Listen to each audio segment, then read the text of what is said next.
if I have an infinite budget and a person really wants to with our kingdom, then let's go. What's going on, YouTube? Welcome back to today's video. First and foremost, I want to announce that our KVK starts at reset. I'll be live streaming at 0 UTC, and I want to give a huge shout out to Lucid for renewing their membership. Thank you so much, Lucid. You're the GOAT. In today's video, we have the long-awaited drama between 05 and 06. And I'll be checking out their kingdoms today for you guys. As you guys know, I don't know much about the drama. All I know is what people have told me. So let's check out this Lost Kingdom map. Boom. Okay, we're here in the Lost Kingdom. 08 at the bottom left. We got, I'm guessing this is 05 top left. Strongest kingdom usually goes top left. Yeah, this is 05 top left. Then I'm guessing it's 06 over here in the blue. Yes, sir. This is 06 here in the blue side. And then I'm guessing it's 07 here in the bottom. 07 looks like, I don't want to be rude, but it looks like a non-factor in this KVK. Alright, so I messaged Mango to set up an interview with him so I can kind of see his perspective on this KVK and what his thought process is. And I joined their Discord, but I haven't gotten a response back if it's okay for me to record the conversation. So I'm going to wait till... Oh, I was recording this and I got a message back. Thank you for doing this interview, by the way.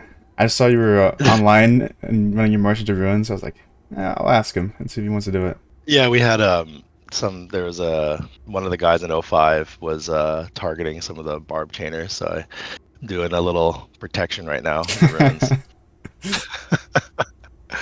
Alright, so can you tell us a little bit about yourself and how you first got into Rise of Kingdoms? Yeah, sure. So I got into Rise of Kingdoms, I want to say about almost 3 months ago now. I was at a bachelor party for one of my friends, and he's like, "Oh, you should check out this game. It's really fun." I was like, "Okay, sure." And I downloaded the game. I started playing it. It was pretty fun. He's in a much earlier kingdom. I forgot when, something like in the 2000s. He's been playing for like 2 years. But yeah, he said he'll migrate over eventually once we both get to SOC. But he was like, "Yeah, I don't want to play with you because you're too new." And he was like, "You go figure out how to like farm gems and farm wood and stuff." So I was like, "Okay, sure." So me and another buddy actually started together. He's in the same kingdom as me, but he doesn't play as much. But yeah, I just got it started because a good friend of mine just introduced me to the game. Okay. And the question everyone wants to know: how much money have you spent in Rise of Kingdoms so far? Oh, I don't know if I can. I don't know if I could say that. I don't know if I can say that number, but I mean, it's like. Can you say higher or lower? Sure. Higher or lower. Sure. 100K. Oh no, definitely lower. No way. Yeah. No way that much. Yeah. No way. It's 100K. Okay. And what motivates you to keep spending? I mean, it's fun, right? I think for me, like, you build a really strong community. A lot of really awesome people you meet. The game too, progression wise, for me is a lot of fun. Like in terms of like income for games, right? Like, yeah, this isn't my first mobile game that I spend on. So, if you find a really good community, you find a lot of people that you can enjoy the game with, and you have a lot of fun with them, then you don't mind, right? It's a lot of fun. It's a lot of fun like that. I agree. Wait, so you mentioned other mobile games. What games have you played before Rise of Kingdoms? Oh God, I'm just gonna have to like go through my phone. Hold on one second. I can't remember the name. I actually played another Lilith game called Dislight. I think they're on their 3rd anniversary. I don't play it that much anymore. I played Fire Emblems. I actually really loved like tactical strategy games, like chess-like. Yeah. So Fire Emblem, Final Fantasy Tactics, like things where you like start with a number of units on the board. You have to position them and move them, and turn-based was a lot of fun. Pixel Heroes, I actually played for a little while too. But I would say that like for the most part, most of the mobile spend games that I played didn't get to be as intense of a community as Rise of Kingdoms, and I think a lot of it has to do with like the different nationalities, the different countries, I almost equate this game to like watching people play like soccer fans, like every country has like their own nationality. It gets super intense, and they just love like that. They just love like cheering on their nationality, and you see kingdoms formed around them. It's like it's really cool to see how like seriously a lot of these people take this game, and 100%. Just keep you driving to keep on playing. Especially the leadership in this game, it's like a whole job. Yeah. Oh, dude. I definitely have qualms about that. Like, I definitely did not want to be king of the kingdom. It's so much work, dude. Like sending out mails, keeping things organized, resolving disputes. It's almost like my my job, but it's just yeah, it's fun. It's good. I love it. Okay, so next question, a little bit controversial. What are some strategies you've done to win this KVK? I saw O5 was talking about you bribing the Second Alliance and deleting it, stealing MGEs. What have you done so So far? for the most part, I've just spent. I like, I got a full time job, man. I don't actually like have that much time to like to do that much. But I will tell you, recently, like within the last 2 weeks, the entirety of like the C Alliance got deleted by on O5 side. There's a lot of like questions on like what happened. So for the most part, for me, I'm spectating a lot of this really amazing drama that's happening on like both sides. And like, like I think a lot of it comes to the fact that like when you become this high in terms of a player Yeah, in the bracket, like you just everything gravitates towards you, like a ton of attention comes towards you.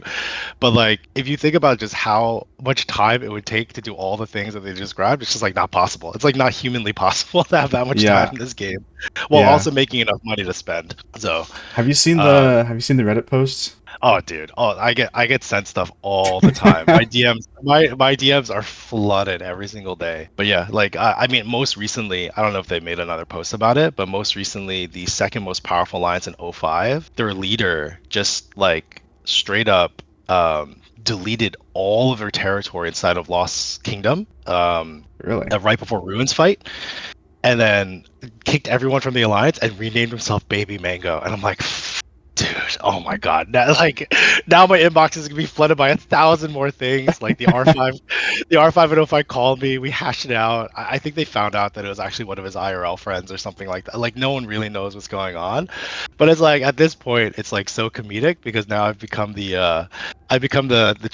true single point of all things. But I mean, from my side, like in terms of spending, I would host like Supreme Throne events. So like for instance, like if people make the top 100 in fun events, like I'll give out flux scripts. I'll like stream it. No, I'm not a streamer, but I'll like stream it to everyone in the kingdom, and I'll just like delete the video after. But it'll be like, hey, like top 10 places, or like if you place in the top 100, I'll give out like 10 prizes, $5, $10, $50, right, like $100 flux script, like two of each or something, and like spin the wheel, like get all the names, write them on a sheet and spin the wheel.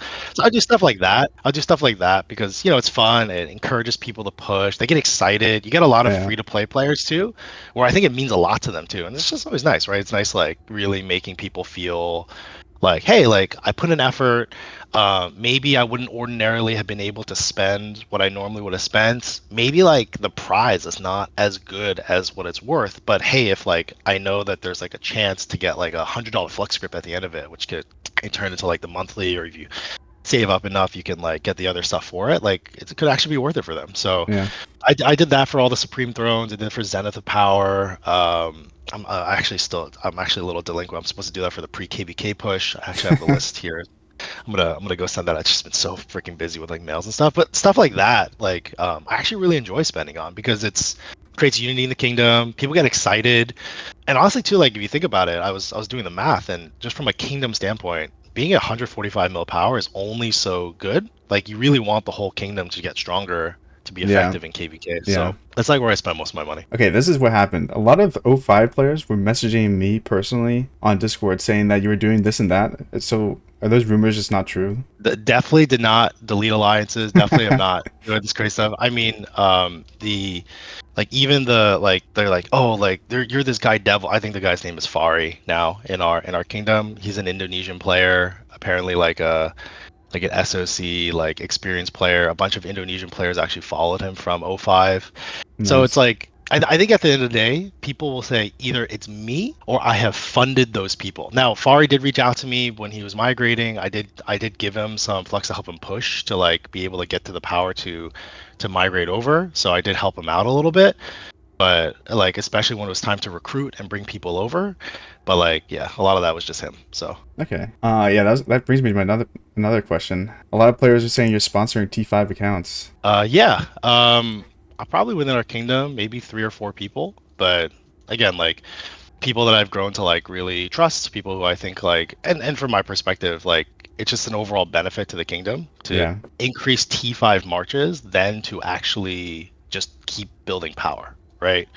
Like we're moving into our first KVK. Like I did the math. If you have 10 T5 marches instead of 145 million player, that's just way more effective. So yeah, Yeah, like 100%. so it's like 3 or 4 accounts now, but at the same time, it's not. It's actually not as much as. So remember, I pushed to T5 in like the first 2 weeks. That was, and again, this is like a person who's super new to the game, doesn't know anything. Like, yeah, like let's give it a shot, let's see what happens, right? And yeah, that was expensive. But like now later on, where you have titles, you can be king, you get these 15% buffs. Like it's just Yeah, a lot way more cheaper, and efficient. it's so much more efficient. So it's actually not that much to do it at this point. Okay. So I don't really know much about this KVK. What are the allies? Oh 06 is on the top right. Oh 06 is on the top right of the map. This is us right now. Yeah. For our kingdom. Right now we are allied with oh 08 over here on the bottom left. Okay. They're a bit of a they're a less powerful of a kingdom. I think the last time we did like a kingdom power assessment, us and oh 05 are roughly at about like 5 point something billion. And I think oh 08 is like 4 or 3, something like that. And then oh 07 doesn't have a huge amount of power. We told them we're not going to like harass them or anything during this KVK. They haven't taken their Ruined Crusader But Fortress yeah, yet. there's So always one king so though. yeah, so again, like we took the pass. They haven't. I think they haven't even taken their pass yet. So we're farming honor in here. I think the same for oh 08 as well. And I mean, when they come out, we'll see. But I actually don't. I'm not even sure if they're going to be able to take their 7 fortresses or not, and move into these areas. So Yeah. for the most part, this is oh 05 on the top left. They are focusing a lot on fighting oh 08. They want to, I think, take oh 08 out fast because they're a weaker alliance before focusing on us. And then yeah, we work pretty well together with oh 08 to just make it resource intensive and expensive. I think oh 05 is like a they're like a restart, or like they're like a bunch of jumpers who came Yeah, over, sleeper and so project. yeah, something they wanted to be like an Imperium kingdom or something. Like how this whole drama started was they had an R5 named Queen Ava, and she caused a lot of trouble for our kingdom by like farmer killing and like just like creating issues. And so that like really motivated me to like, okay, like Gotta lock in. let's really, but yeah, it was just like, you know what, like if this is like how it's gonna go, then like great, like I can, like if I have an infinite budget and a person really wants to our kingdom, then let's go. Let's make T5 account. Let's build up our T5 player base. Let's work hard to make everyone super strong. Um, so that was a big part of the motivation. Okay, and that brings me to my next point. What are your chances of winning this KVK in your opinion? I would say like it's pretty. I would say like 50, but like probably a little more in our favor, maybe like 60-40 to us in oh 08.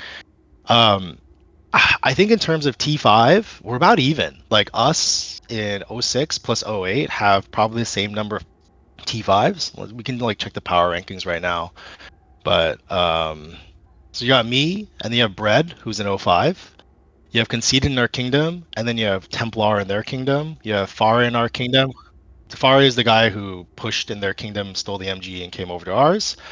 But then you have Junie, Erdogan, Lunaland, the Hound. So they're pretty dense, right? Like they have like 4 people here in the mid bracket. So like when you think of like, like like power wise, they have a little higher density in the top 10. Then you have Wanda from our team. This guy from our team, and then oh 08, right? And then our team Ace. So again, we're a little denser, a little bit lower, but then they have Wheezy, then we have Tsini, Yuzon, Lam Lam, and then they have Irox, we have Grip. So like you see, it's like really interleaved, but I think they're like slightly ahead on like 1 or 2 T5 players, and then oh 08 has 1 T5 player here. So it's Pretty even. I think it gets pretty, yeah, it's pretty even in terms of power. They probably have pretty experienced leadership on their side, being like a sleeper, like jump, like Yeah. restart kingdom. So I think right, it's going to be a lot of like we probably have in terms of total power more. They're a little bit more organized. They've had a lot of shit happen to them, right? Like their whole C alliance used to be here, got Yeah, that's completely deleted. crazy. And they had to bring in their E alliance to start building out, and they had to start expanding their B out because originally C was right here and was going to take the 5 pass. So I mean, it's just like I would say that like if stuff keeps happening to them from the inside, like they keep on getting like people who are just like disrupting them, if they have like like that's the thing too, is like I feel like when people who are more experienced rely on tools that are more experienced, like for instance, like there was a rumor that like the Sea Alliance's head pilot like deleted the account. Like for me, I'm just like, dude, there's no effing way I would ever give my account information to another person, like even a quote unquote professional person. Like what, like Yeah, you spend this much of the game, like no effing way am I ever like giving yeah, full access to somebody. But like, I mean, I feel like I know like people talk like, oh, like oh 05 they got pilots, they're going 24/7. Like, yeah, but that also like increases your risk like tenfold to like just stuff stuff going happening wrong. because Yeah, humans are humans, right? Like you don't know, someone could have a bad sandwich one day and be like, F this, I don't like my boss, like delete, like you never know, right? And so it's just for me, not worth it. like not worth it, right? So we'll see, right? I think it's pretty even. It'll be a fun one to fight. Both sides has really good commanders. Both sides have really good gear. Both sides have really strong spenders. So I think it'll be a good KVK to watch. Okay, and that brings me to my next question. What are your goals in this game? Do you want to go undefeated to Season of Conquest, or do you want to break Man, dude, records? I'm still pretty new, man. Like I don't know. Like I mean, that'd be cool. Like I know that that's like a pretty tall dream, a pretty tall ask. Like I've started like KVK2 diplomacy with other kingdoms. We've got a really cool Japanese kingdom that wants to potentially move over and help. Like they're super organized, trying to figure out like time zones. But like for me, like I think it's one step at a time, right? I wanna see how this KVK1 goes. I want to learn from it because like there's still so much about the game that I don't know. And Yeah, then once that happens, then yeah, maybe I'll like yeah, we shoot for the goal, right? Like that'd be really cool. I definitely want to re-meet up with my friends. yeah. Like I don't know, like 2 years from now, like am I gonna be like in a completely different spot in this game than him? I don't know. So, but yeah, I think one step at a time. Like let's fight this KVK. I want to learn from like fighting other kingdoms. Like I think that the nice part is like when you fight against like experienced and strong kingdoms like O5, like you're gonna learn a lot, right? And then I want to like I think for me, yeah, if we can grow and we can become strong and fight stronger and stronger people and learn from it, that'll be really fun. It's like chess, right? You want to get better, you want to place in higher seeds, and you want to just keep getting better. Speaking about chess a lot, do you play chess a lot? Do you have a rating? I don't have a rating. I played chess a lot with my dad growing up. I play a lot of Go. The black and white Yeah, yeah, pieces on the boards. I play a lot of Go with my dad. And so like for me, these kind of games are always. I've never like competitively played anything, but casually, I love it. It's something I'm really passionate about. So it kind of stems into like these types of games. And what is your favorite thing about this game? I think If you it's can pick one. oof, favorite thing about this game. I would say it depends on the day. There are some days where just like I enjoy taking out 5 marches, walking over to the Guardians, and just like mindlessly slaying them. And then there are other days where like I really enjoy like the community, man. Like you just have some really fun and funny conversations with people. Like if you can build a good Discord with a lot of people who, just like have fun during like big events and things like that. Yeah, It's great, right? Like you can like actually like do a lot of really cool things together and talk a lot about really cool and just laugh a lot together about really funny things. So, yeah, I mean, even this morning, right? Like we were in the ruins, we saw like so there's a T5 player on O5 named Templar. He is super itchy for a fight. And so every time he sees someone farming or someone killing barbs in the ruins area, sends out his Minamoto to go try and sneak up and just like beat him up. And just like, like all day yesterday, like a couple people took some Belisariuses out and started dancing with him. It's just like, and you're just laughing, just like, oh, like you're just like playing. It's almost like your kids playing tag. Like yeah. on the field, just like laughing about, just like almost getting caught and stuff. So like, there's stuff like that where it's just like, it's just fun. It's like, and you could laugh about it, and you could talk about it, and you can, talk some smack, but also just have a really good time. And lastly, is there any message you want to give to the Rise of Kingdoms community? I mean, it's a great game. I think just I think I'll see hopefully I'll see a lot of the community in future KVKs, and like we have a good time, and we give it our all and have a good fight, Yeah. or come join our kingdom. Yeah, O 06 is recruiting. Yeah, man. KVK2. Well, thank you. Thank you for Yeah, doing the yeah, interview. man. No worries. So that's all I got for you guys. I hope you guys enjoyed this different style of content. I've never done an interview before.